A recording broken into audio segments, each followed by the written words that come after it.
Hello friends, welcome to my channel. साथियों, आज की इस वीडियो में हम लोग यूपीपीएससी आरओ री एग्जाम के लिए टेस्ट सीरीज को देखेंगे, जो कि जीएस का टेस्ट है। आज है टेस्ट नंबर 8। साथियों, आज के इस टेस्ट सीरीज में हूबहू पेपर जैसे प्रश्न आपको देखने को मिलेंगे। तो परीक्षा के दृष्टिकोण से बेहद ही महत्वपूर्ण प्रश्नों को शामिल किया गया है। तो चलिए शुरुआत करते हैं, अंत तक जरूर देखिएगा। और पहला प्रश्न जो है वो है कि निम्नलिखित कथनों पर विचार कीजिए, तत्पश्चात कूट से सही उत्तर का चयन कीजिए। तो आइए देखते हैं। पहला जो है वो है कि ऋग्वेद के 10वें मंडल में वर्णित पुरुष सूक्त में विराट द्वारा 4 वर्णों की उत्पत्ति का वर्णन मिलता है। तो बताइए, क्या ये पहला कथन सही है, गलत है? बिल्कुल सही है। अगर बात की जाए 4 वर्णों की उत्पत्ति का वर्णन, जो इस समय 4 वर्ण समाज में साथियों व्याप्त है, इनकी उत्पत्ति का वर्णन कहाँ मिलता है? तो ऋग्वेद के 10वें मंडल। कौन सा मंडल साथियों? 10वें मंडल में पुरुष सूक्त में इसकी उत्पत्ति का वर्णन मिलता है। दूसरा वाला जो कथन है वो है कि शूद्र शब्द का उल्लेख सर्वप्रथम ऋग्वेद के 10वें मंडल के पुरुष सूक्त में मिलता है। तो साथियों, ये कथन भी बिल्कुल सही है, क्योंकि 10वें मंडल के पुरुष सूक्त में ही चारों वर्णों का जब उल्लेख मिलेगा तो शूद्र शब्द का उल्लेख भी यहीं पर सबसे पहले हमें प्राप्त होता है। बिल्कुल सही है। तीसरा वाला कथन देखेंगे कि ऋग्वेद का 8वां मंडल अंगिरस वंश को समर्पित है, जबकि 9वां मंडल सोम देवता को समर्पित है। ये भी ठीक है। साथियों, बात की जाए ऋग्वेद के 9वें मंडल के बारे में तो सोम देवता को समर्पित है। वहीं 8वां जो मंडल है ऋग्वेद का, वो किसे समर्पित है? तो अंगिरस वंश को समर्पित है। और चौथा है कि लोपामुद्रा विदर्भ राज की कन्या थी, जिसका विवाह अगस्त ऋषि से हुआ था। ये ऋग्वेद के रचनाकारों में से एक है। ये भी सही है। तो अगस्त ऋषि से विवाह हुआ था लोपामुद्रा की। तो चारों बिल्कुल सही कथन है। तो हमारा कूट क्या होगा? इसका सही जवाब होगा ऑप्शन नंबर डी, उपर्युक्त सभी। क्या साथियों? उपर्युक्त सभी जितने भी कथन दिए गए हैं वे सभी बिल्कुल सही कथन है। तो ऋग्वेद की चर्चा की गई है। ध्यान दीजिएगा, कुल 10 मंडल है साथियों ऋग्वेद में। कितने मंडल है? 10। और 2 से लेकर 7 तक के मंडल सबसे पुराने माने जाते हैं। तो बिल्कुल इसी प्रकार से आपको परीक्षा में प्रश्न देखने को मिलेंगे। चलिए बढ़ते हैं अगले प्रश्न की तरफ। दूसरा वाला जो हमारा प्रश्न है वो है कि निम्नलिखित कथनों पर विचार करें। फिर से कथन दिए गए हैं, आइए देखते हैं एक एक करके। अजंता की गुफाएं महाराष्ट्र के औरंगाबाद जिले में स्थित है। ये तो आप सभी जानते होंगे, बड़ा आसान सा है साथियों, आप कई बार पढ़े होंगे। तो अजंता की गुफाएं कहाँ स्थित है? महाराष्ट्र के औरंगाबाद जिले में। दूसरा है कि अजंता की गुफाओं का निर्माण ईसा पूर्व 2री शताब्दी से लेकर 7वीं शताब्दी ईस्वी तक किया गया। ध्यान दीजिएगा, यह भी बिल्कुल सही कथन है। इसकी अगर गुफाओं के निर्माण की बात की जाए तो ईसा पूर्व 2री शताब्दी से लेकर 7वीं शताब्दी ईस्वी तक इसका निर्माण किया गया, मतलब इतना लंबे समय तक चला था। नेक्स्ट है, अजंता की खोज 1819 ईस्वी में सर जेम्स अलेक्जेंडर ने की थी। ये बड़ा महत्वपूर्ण है और ये भी बिल्कुल सही है। तो आपको डेट वैसे बहुत जरूरी नहीं याद करना, लेकिन नाम याद रखिएगा। नाम आसान भी है, अजंता अलेक्जेंडर। अलेक्जेंडर खाली याद रखेंगे तो भी काम चल जाएगा साथियों। Sir James Alexander. तो अजंता की खोज किसने की? Sir James Alexander. Next, Ajanta में मुख्यतः ब्राह्मण और बौद्ध धर्म से संबंधित चित्र है। ये भी सही है। तो कौन कौन सही हुआ? इसमें भी सभी बिल्कुल सही कथन है। तो हमारा इस प्रश्न का भी सही जवाब होगा ऑप्शन नंबर डी, यानी कि उपर्युक्त सभी कथन बिल्कुल सही हैं। नेक्स्ट है हमारा साथियों जो अगला प्रश्न है वो है कि 6ठी शताब्दी में आयुर्वेद के प्रसिद्ध ग्रंथ अष्टांग हृदय की रचना किसने की? तो अष्टांग हृदय आप सभी इसके बारे में जानते होंगे साथियों। जो राजीव दीक्षित जी हैं, जो आयुर्वेद के बारे में बहुत अच्छी जानकारी देते हैं, उनकी वीडियो साथियों आप लोग जरूर देखे होंगे। फेसबुक पर क्लिप आ जाता है, यूट्यूब पर है। तो वे प्रायः अष्टांग हृदय के ही बारे में चर्चा करते हैं। इसी में वर्णित जो आयुर्वेद की पद्धतियां हैं इनके बारे में जानकारी हमें देते हैं। तो आयुर्वेद का जो प्रसिद्ध ग्रंथ है अष्टांग हृदय, तो ये रचना किसने किया ये हमको बताना है। तो रचना की अगर बात की जाए तो वाग्भट्ट। किसने लिखा साथियों? वाग्भट्ट थे, जो आयुर्वेद के प्रसिद्ध ग्रंथ अष्टांग हृदय की रचना किए थे। ऑप्शन नंबर ए में आप देख रहे हैं कि धन्वंतरी भी दिया है। तो धन्वंतरी कौन थे? ये भी एक आयुर्वेद चिकित्सक थे, जो चंद्रगुप्त विक्रमादित्य के दरबार में रहते थे। नेक्स्ट है ऋग्वैदिक कालीन निम्नलिखित कथनों पर विचार कीजिए। हमें बताना है कौन कौन सा कथन इसमें सही है।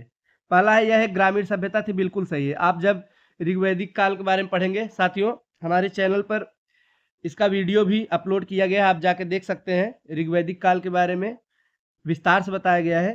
तो अगर बात की जाए सिंधु सभ्यता, वो तो नगरी थी, लेकिन वैदिक कालीन जो सभ्यता थी वो क्या थी, ग्रामीण थी, बिल्कुल सही है। दूसरा है अर्थव्यवस्था का प्रमुख आधार कृषि था। ऐसा नहीं साथियों, कृषि नहीं था, बल्कि कृषि गौड़ था। दूसरे नंबर था पशुपालन का प्रधान स्थान था, पहले नंबर था, दूसरा गलत हो गया।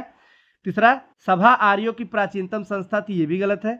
सभा नहीं थी, विदध थी। क्या थी साथियों, विदध जो है वो प्राचीनतम सभा थी। तो कौन सा सही कथन है, केवल एक। तो आप देख सकते हैं विकल्प में है ऑप्शन नंबर ए में केवल एक, यानी पहला वाला हमारा बिल्कुल सही कथन है। नेक्स्ट है बौद्ध धर्म के विषय में निम्नलिखित में कौन सा कथन सही नहीं है।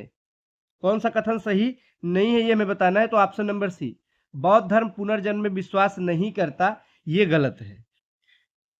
आप पढ़े होंगे बौद्ध धर्म भी पुनर्जन्म में विश्वास करता है। नेक्स्ट है अशोक के अभिलेखों के संबंध में निम्नलिखित कथनों पर विचार करें साथियों। तो चलिए देखते हैं कौन कौन सा कथन सही है। पहला है कि अशोक के अभिलेखों को 5 श्रेणियों में बांटा जाता है, ये सही है। अशोक के अभिलेखों की बात की जाए तो 5 श्रेणी कौन कौन सी है, एक दीर्घ शिलालेख, एक लघु शिलालेख, एक है पृथक शिलालेख, और एक दीर्घ स्तंभ लेख और लघु स्तंभ लेख। नाम मत याद रखिएगा तो भी चलेगा, बस आपको ध्यान देना है 5 श्रेणियों में बांटे गए हैं। दूसरा है कि दूसरे और सातवें अभिलेख में धम्म की व्याख्या की गई, ये बड़ा महत्वपूर्ण है साथियों। धम्म शब्द की व्याख्या की अगर बात की जाए दूसरे और सातवें अभिलेख में किया गया है। तीसरा 11वें शिलालेख में अशोक की धार्मिक सहिष्णुता की नीति का उल्लेख है, ये गलत है। कौन कौन सही है, पहला और दूसरा। आइए देखते हैं विकल्प में क्या है। ऑप्शन नंबर ए में दिया गया है 1 और 2, तो ऑप्शन नंबर ए हमारा सही जवाब होगा। अब कथन और कारण आ गया है, आइए देखते हैं इसमें हमारा सही क्या है। ये प्रश्न भी आपको परीक्षा में ज्यादातर देखने को मिलेंगे, आप पेपर दिए होंगे साथियों, जानते होंगे अच्छी तरह से। ठीक इसी प्रकार से प्रश्न आपको परीक्षा में देखने को मिलेंगे। अब वो लेवल नहीं रहा एग्जाम का जो पहले था, सीधा फैक्ट वाले प्रश्न कम पूछे जाते हैं साथियों। तो आपको कथन कारण सुमेल सही गलत ये सब करने के लिए ज्यादा आता है। कथन है कि मौर्योत्तर काल में शासकों द्वारा शासन के विकेंद्रीकरण की प्रवृत्ति पर नियंत्रण किया गया। कारण है कि शासन के विकेंद्रीकरण के लिए शासकों द्वारा राजतंत्र में दैवी तत्वों को समाविष्ट करने का प्रयास किया गया। बताइए क्या सही है साथियों। तो देखिए कथन कारण को करने के लिए एक आसान सा आपको ट्रिक बताते हैं, यहाँ पे क्योंकि लगा दीजिए, बीच में क्या लगा दीजिए, क्योंकि, तो आपको समझने में आसान होगा और आप कर ले जाएंगे। कथन के बाद जस्ट आप तुरंत कारण पहले लगाइए, क्योंकि शासन के विकेंद्रीकरण के लिए शासकों द्वारा राजतंत्र में दैवी तत्वों को समाविष्ट करने का प्रयास किया गया है। तो बिल्कुल सही है, कथन कारण आप देख सकते हैं बिल्कुल सही है, सही व्याख्या भी करता है। ऑप्शन नंबर ए हमारा ठीक जवाब होगा। नेक्स्ट है सिंधु घाटी सभ्यता के बारे में निम्नलिखित में से कौन सा कथन असत्य है यानी गलत है। ये प्रश्न भी हमने जो है सिंधु घाटी सभ्यता पर भी विधिवत साथियों विस्तार से हमने वीडियो बनाया है, आप देख सकते हैं पूरा का पूरा सिंधु घाटी सभ्यता आपका तैयार हो जाएगा। चलिए बढ़ते हैं। मोहनजोदड़ो से विशाल अन्नागार के साक्ष्य मिले, बिल्कुल सही है, बिल्कुल सही है। चन्हूदड़ों से किसी दुर्ग का अस्तित्व नहीं मिला, ये भी सही है। कालीबंगा से हल्की आकृति का खिलौना प्राप्त हुआ, यही गलत है। हल्की आकृति का जो खिलौना प्राप्त हुआ है वो बनावली से मिला है। कहाँ से साथियों, तो बनावली एक सिंधु घाटी का स्थल है जो कि हरियाणा में स्थित है। कहाँ स्थित है, हरियाणा में स्थित है बनावली। और हल्की आकृति का निर्माण हमें जो खिलौना मिला है वो कहाँ से मिला है, बनावली। तो ऑप्शन नंबर सी ही इस प्रश्न का सही जवाब होगा। सुरकोतड़ा से घोड़े की अस्थियां प्राप्त हुई। तो आप इसको याद कैसे करेंगे, ये तो हो गया करने की बात। देखिए साथियों टेस्ट सीरीज देना बड़ी बात नहीं है, प्रश्नों को याद रखना बड़ी बात है। तो आप थोड़ा सा कोरिलेट करके याद करिए, कोई भी ट्रिक बैठा लीजिए जो आपको आसान लगे, जिससे याद रह सके। जैसे यहाँ देखिए हल्की आकृति का खिलौना, भाई हल्की आकृति खिलौना जब बनाएंगे तभी तो बनेगा ना, ऐसे करके याद रखिए, बनाने से बनावली। हल्की आकृति खिलौना जब बना लेंगे तो बन जाएगा, तो बनाएंगे तो कैसे, यानी बनावली। तो ऐसे करके आप भूलेंगे नहीं।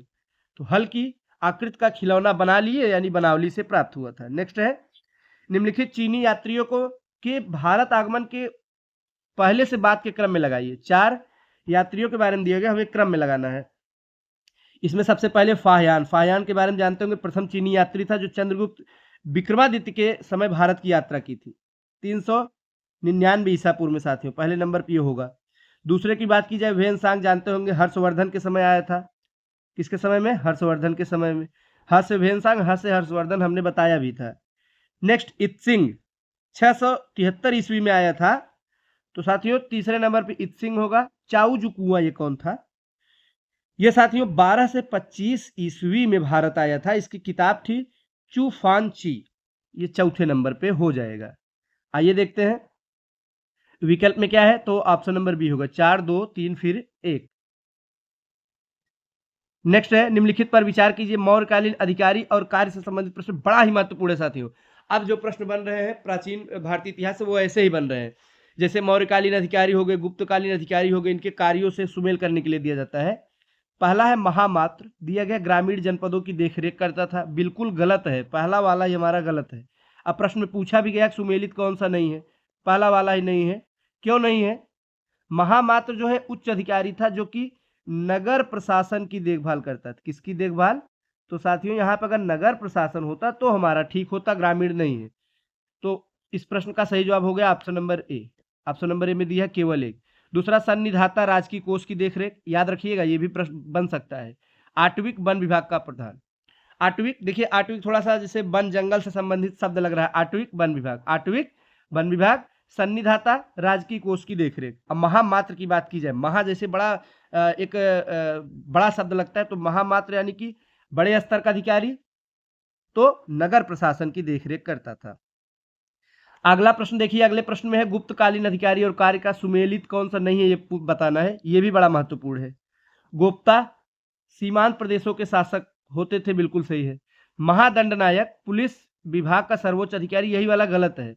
महादंडनायक की बात की जाए तो ये न्यायाधीश होते थे। कौन? और ये आसान है साथियों, बड़ा आसान है, आप खाली दिमाग लगाइए, आप भूलेंगे नहीं। अच्छा देखिए लिखा क्या है, महादंडनायक। महादंड माने जो दंड देता है, यानी कि जो न्याय करता है। नायक माने हीरो ही होता है। तो मतलब न्याय करने वाला सबसे बड़ा अधिकारी कौन होगा? न्यायाधीश होगा, आसान है। तो महादंड नायक का सुमेल नहीं था, ऑप्शन नंबर बी। तो आप ध्यान देंगे कि न्यायाधीश को ही महादंड नायक कहा जाता था, तो यही वाला सुमेलित नहीं था।